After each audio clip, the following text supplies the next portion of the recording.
టెస్టుల్లో టీమిండియా బలమైన జట్టే, అందుకు తగినట్టే విజయాలు సాధిస్తోంది. కానీ వరల్డ్ టెస్ట్ ఛాంపియన్షిప్ టైటిల్ను మాత్రం అందుకోలేకపోయింది. 2 సర్కిల్స్లోనూ విఫలమైంది. ఫైనల్స్కు చేరిన టైటిల్ను సొంతం చేసుకోలేకపోయింది.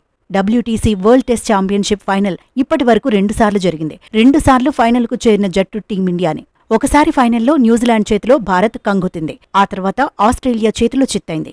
అయితే ఈసారి ఎలాగైనా వరల్డ్ టెస్ట్ ఛాంపియన్షిప్ టైటిల్ను సొంతం చేసుకోవాలనుకుంటోంది. అందుకు తగినట్టే ప్రణాళికలను రెడీ చేసుకుంటోంది. గాయాల బారిన పడకుండా ప్లేయర్లను కాపాడుకోవాలనుకుంటోంది. పేస్ అస్త్రం జస్ప్రీత్ బూమ్రాపై ప్రత్యేకమైన ఫోకస్ను పెట్టింది. గతంలో బూమ్రా అందుబాటులో లేని సమయంలో భారత జట్టు టఫ్ టైంను ఫేస్ చేసింది.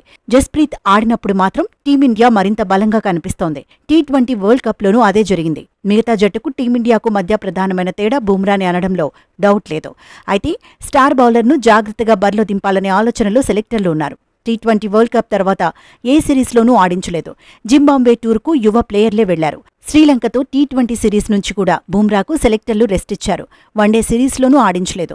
ఇప్పుడు బంగ్లాదేశ్తో సిరీస్ నుంచి కూడా రెస్ట్ ఇచ్చే ఆలోచనలో సెలెక్టర్లు ఉన్నారు. ఆస్ట్రేలియాతో సిరీసే టార్గెట్గా ప్లాన్ చేస్తున్నట్టు చర్చ జరుగుతోంది. గతంలో ఫిట్నెస్ సమస్యలతో బూమ్రా ఇబ్బంది పడ్డాడు. సర్జరీ తర్వాత కూడా ఫిట్నెస్ సమస్యలను ఎదుర్కొన్నాడు. పేసర్ అయినందున వర్క్లోడ్ ఎక్కువ అవుతుందని చర్చ జరిగింది. దీంతో కీలక సిరీసుల్లోనే బూమ్రాను ఆడించే అవకాశాలున్నాయి. బంగ్లాదేశ్పై షమి ఆడటం ఖాయంగా కనిపిస్తోంది. ఇప్పటికే గాయాల నుంచి కోలుకొని ఈ సీనియర్ సిద్ధమవుతున్నాడు. బెంగళూరులోనే రికవరీ అవుతున్నాడు. బంగ్లాదేశ్పై సీనియర్గా బౌలింగ్ విభాగాన్ని లీడ్ చేయడం పక్కా అనే వాదన వినిపిస్తోంది. ఇక బంగ్లాదేశ్తో సిరీస్కు ముందు చెన్నైలో ట్రైనింగ్ క్యాంప్ జరగబోతోంది. BCCI ఆధ్వర్యంలోనే ఈ క్యాంప్ను నిర్వహించబోతున్నారు. ఈ క్యాంప్తోనే భారత ప్లేయర్లు కలవబోతున్నారు. టెస్టుల్లో బూమ్రాకు మంచి రికార్డుంది. ఇప్పటివరకు 36 మ్యాచ్ల్లో బరిలో దిగాడు.